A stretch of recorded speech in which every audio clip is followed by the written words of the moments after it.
ఓడిపోయాడు అనే దానికన్నా నేను చచ్చే రోజున వీడు ప్రయత్నిస్తూనే ఉన్నాడు రా గెలిచే వరకు అనే పేరుతో చచ్చిపోవడానికి నేను సిద్ధంగా ఉన్నాను సార్.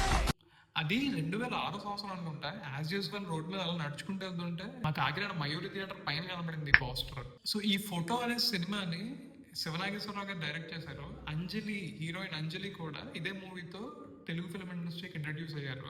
అంజలి చాలా మంచి పేరు తెచ్చుకుంది and one of the leading actors గా డిఫరెంట్ లాంగ్వేజెస్ లో, డిఫరెంట్ మూవీస్ లో, డిఫరెంట్ స్టార్స్ తో యాక్ట్ చేసింది. నందు మాత్రం పాపం మంచి యాక్టర్ కానీ ఎందుకో బ్రేక్ త్రూ అనేది రాలేదు తనకి. బట్ మనోడు మాత్రం పట్టు వదలని విక్రమార్కుళ్ళ టీఎఫ్ఐని వదలలేదు. ఏ క్యారెక్టర్ వస్తే ఆ క్యారెక్టర్ చేశాడు. స్టోరీలో కొంచెం ఇంపార్టెన్స్ ఉన్న క్యారెక్టర్ అయినా కూడా స్టోరీకి ఎంతో కొంత వాల్యూని యాడ్ చేసే క్యారెక్టర్ అయితే చాలు చేసేవాడు. రభస, పెళ్లి చూపులు, జయ జానకి నాయక, ఇలా చాలా మూవీస్ లో యాక్ట్ చేశాడు. ఆటో నగర్ సూర్యలో తన ప్లే చేసిన క్యారెక్టర్ అంటే నాకు చాలా ఇష్టం.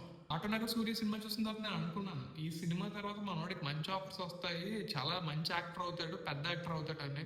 బట్ అన్ఫార్చునేట్లీ అది కూడా జరగలేదు. ముందు మాత్రం ఆడియన్స్ మైండ్ లో తన మార్క్ అనేది చెరిగిపోకుండా ఉండడానికి అండ్ ఆడియన్స్ తన ఫేస్ ని తినని మర్చిపోకుండా ఉండడానికి ఢీ షోకి యాంకరింగ్ కూడా చేశాడు.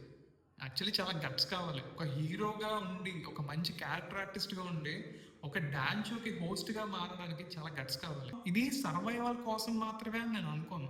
చేసే పని మీద ఇష్టం, అన్క్వశ్చనబుల్ ప్యాషన్ ఉన్నప్పుడే ఏం చేసినా పర్లేదు కానీ నచ్చిన పని మాత్రం చేయడం ఆపకూడదు అని అనుకుంటూ ఉంటాం. ఎలా కనిపించినా పర్లేదు కానీ భయపడి వెనక్కి పారిపోకూడదు అని అనుకుంటూ ఉంటాం. ఓడిపోయినా పర్లేదు కానీ ప్రయత్నం మాత్రం అస్సలు ఆపకూడదు అని అనుకుంటూ ఉంటాం. నా ఈ సినిమా ప్రెస్ మీట్ అప్పుడు చూశారు, ఒక 19 years ఎక్స్పీరియన్స్ ఉన్న యాక్టర్ ని ఎవరో ఫ్యాన్ నందు అని పేరు పెట్టి పిలిస్తే కూడా ఇది పిఆర్ స్టంట్ కాదు అని స్పెసిఫిక్ గా చెప్పుకోవాల్సిన పరిస్థితి రావడం అనేది నిజంగా చాలా బాధాకరం. మీరు పిఆర్ స్టంట్ అనేస్తే ఎలా?